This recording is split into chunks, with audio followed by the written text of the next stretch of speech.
वो गूंगे बहरे सरकार के नेता माननीय उप मुख्यमंत्री साहब है, क्यों नहीं? अभी मैं अपने एक मिनिस्टर से मिला तो वो कहता कि जी आप लोग अभी एक बात बताइए, अभी इस कोरोना काल में जो पीड़ित वंचित लोग थे, तो ये बताओ दवा से लोग ठीक हो रहे थे या भगवान से ठीक हो रहे थे?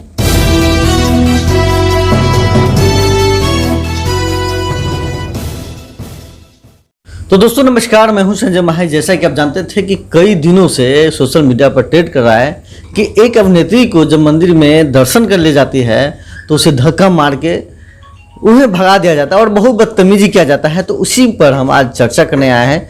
यदुवंशी सेना के उत्तर प्रदेश के अध्यक्ष हैं प्रवीण यादव जी, जो लगातार कई मूवमेंट पे हमें काम करते हैं और कई सारे मुद्दे उस पर हमें चर्चा करना है। तो मैं अर्चना गौतम जी के बारे में आप लोगों को आश्वस्त करना चाहता हूं कि जिस तरीके से हम लोग लगातार मनुवादियों की विचारधारा के विषय में बोलते आए हैं और आज अर्चना को लेकर के वो चीज़ें पूरी सोशल मीडिया पर छाई हुई हैं, उसका कारण ये है कि ये सरकार जो है ये कहती है कि बेटी पढ़ाओ बेटी बचाओ, लेकिन जब हम लोग ये कह रहे हैं कि ये मनुवादी लोग जिसपे एक विशेष जाति के लोगों का मंदिरों पर कब्जा है, तो अर्चना जी एक एक्टर्स हैं और दुनिया भर के सामाजिक सोशल कार्य करते रहते हैं, लेकिन जब उनकी जाति को देखा जाता है कि वो गौतम जाति से बिलोंग करती हैं तो वहाँ पे उनको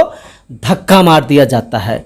ये समाज के लिए बहुत ही घिनौना विषय है कि जिस तरीके से एक एक्टर्स को मंदिर में प्रवेश करने से रोका जाता है और ये सरकार ये कहती है कि नहीं, सबका विकास, सबका सम्मान, सभी लोगों को समान अधिकार।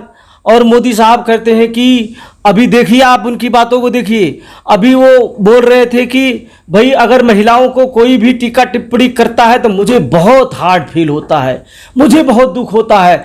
और गुजरात के दंगों में उन 11 लोगों को जो छोड़ा गया वो कौन सी जाति के लोग हैं जी?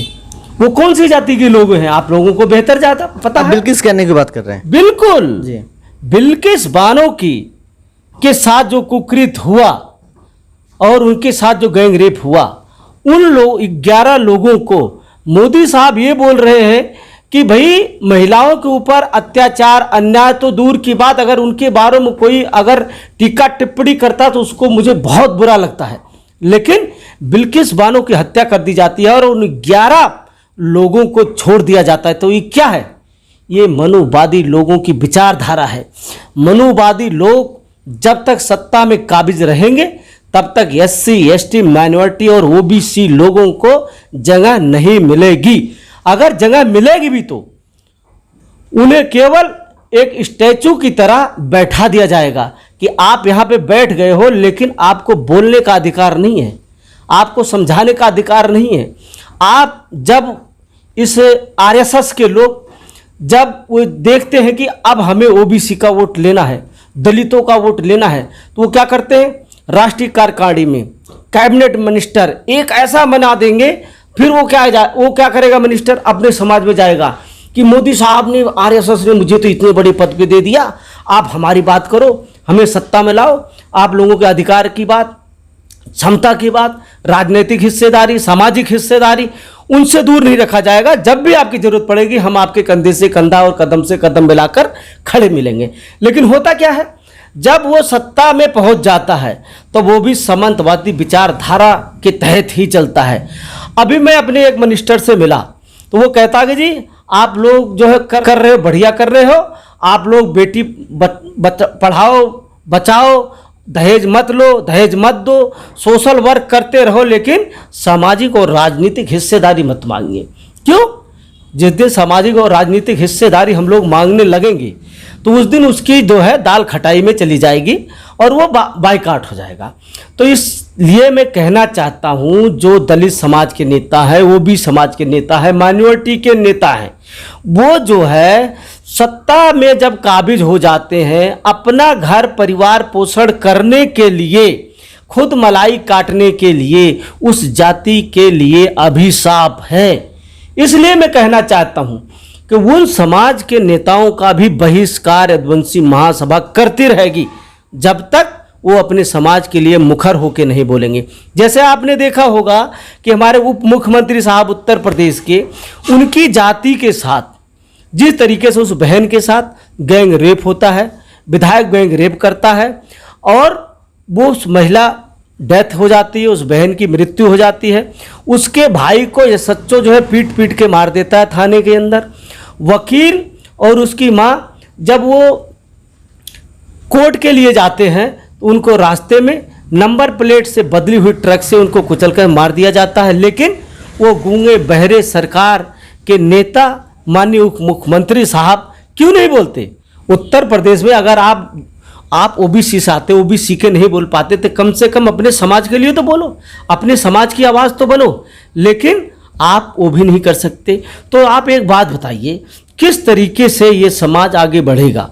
जिस तरीके से बाबा साहब, पेरियार, सावित्रीबाई फूले, तमाम हमारे समाज के बहुसंख्यक समाज के नेता ऐसे पैदा हुए, भाई M.K. स्टालिन हुए, जिस तरीके से सावित्रीबाई फूले ने 1848 में जब उनके पिताजी ने उनको अपने घर से निकाल दिया तो उन्होंने शिक्षा का मार्ग अपनाया और उन्होंने पहली ऐसी महिला है जिन्होंने स्कूल खोल करके इस पूरे सर्व समाज की बात, वहाँ पे दलित, माइनॉरिटी, ओबीसी की नहीं, पूरे सर्व समाज की बात करूँगा कि जिस तरीके से महिलाओं को पढ़ाई से वंचित रखा जाता था, उनको चूल्हा चौका बर्तन तक ही सीमित रखा जाता था, उन्होंने पहला स्कूल खोल करके इस भारत देश में शिक्षा देने का काम किया। मैं कहता हूँ कि जो पढ़ोगे तो जानोगे, जानोगे तो मानोगे, ये इसका मूल मंत्र है। अगर आप पढ़ोगे तभी जानोगे, अगर आप पढ़ोगे तो अपने आप आगे बढ़ोगे। ये नहीं कि भगवान आपके मुंह में लाके डाल देगा। कहाँ है भगवान, आप बताइए, किस जगह है? जब कर्म ही प्रधान है। अगर आप कर्म करेंगे तो आगे बढ़ेंगे और कर्म नहीं करेंगे तो आगे नहीं बढ़ सकते। ये लोगों का मानना है कि इस धरती पर भगवान है तभी इंसान है, तो इंसान रहता ही नहीं। सबसे पहले भगवान मारो, उसके बाद काम करो। अभी एक बात बताइए, अभी इस कोरोना काल में जो पीड़ित वंचित लोग थे, तो ये बताओ दवा से लोग ठीक हो रहे थे या भगवान से ठीक हो रहे थे? दलितों का प्रवेश जो है निषेध कर दिया जाए, ये तो मैं बताना चाहता हूँ आप लोगों के माध्यम से, ये सामंतवादी व्यवस्था के तहत ही ये वर्ण व्यवस्था को जाति व्यवस्था में बदला गया है। भगवान ने दो ही इंसान बनाए हैं, एक स्त्री और पुरुष, उसके अलावा कोई जाति नहीं है, कोई धर्म नहीं है। लेकिन इन पोंगा पंडितों ने क्या किया, उसको जाति में कन्वर्ट कर दिया गया। तुम दलित हो, ओबीसी है, वो माइनॉरिटी है, फलाना है, ये ढिकना है, ये है, वो है। मैं ये कहना चाहता हूँ सरकार से, जब ये कहती है कि सबको समान अधिकार, सबको समान शिक्षा, सबको समान अधिकार, शिक्षा, समानता, समता, एकता, तो ये बताइए अब वहाँ पे दलित, ओबीसी, SC ST कहाँ से हो गया? मंदिर में प्रवेश।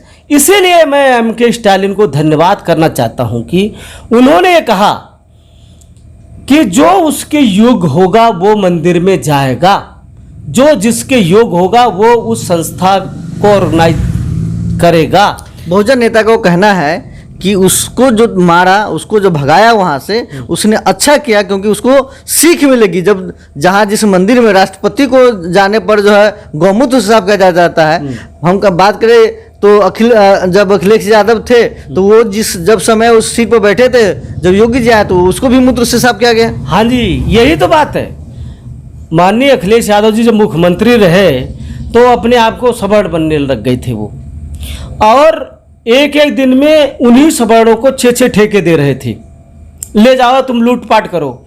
और जो उनको सत्ता में लाने वाले लोग थे, चाहे वो SC ST माइनॉरिटी और OBC समाज के लोग थे जी। लेकिन जब वो सत्ता में थे तो वो सत्ते के नशे में चूर थे, और वो उनको ये नहीं दिखाई दे रहा था कि हम जो है किस विचारधारा के तहत किन लोगों ने हमें इस सत्ता पे लाने का काम किया, इस सत्ता में यहाँ तक कुर्सी दिलाने का काम किया। लेकिन जब वो कुर्सी से हट गए और जब उनको गौमूत्र से और गंगा जल से जब उनकी कुर्सी को धुलवाया गया, उनके ऑफिस को साफ करवाया गया, तो उनकी आंखें खुल गई। इसी तरीके से अभी कोविंद जी, हमारे राम कोविंद जी जो पूर्व राष्ट्रपति रहे, अब जब उन सत्ता से जब बाहर आए, वो कुर्सी जब छोड़े, तो कह रहे हैं कि जी बहुत ज़्यादा बर्डन है, बहुत ज़्यादा दिक्कतों का सामना कर पा रहा, क्योंकि मैं राष्ट्रपति था लेकिन मैं बोल नहीं पा रहा था, क्योंकि कलम तो हमारे हाथ में थी लेकिन अधिकार नहीं था कि उस कलम को चलाने का अधिकार।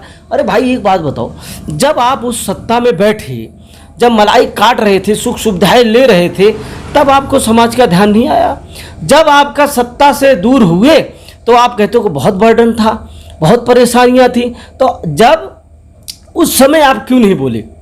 उस समय आपको बोलना चाहिए। अगर समाज का दर्द आपके अंदर है तो आप तो अपना परिवार ठीक से चला पा रहे हो, लेकिन जो समाज आपको नेता बना रहा है, आप उस समाज के बारे में कब ध्यान दोगे?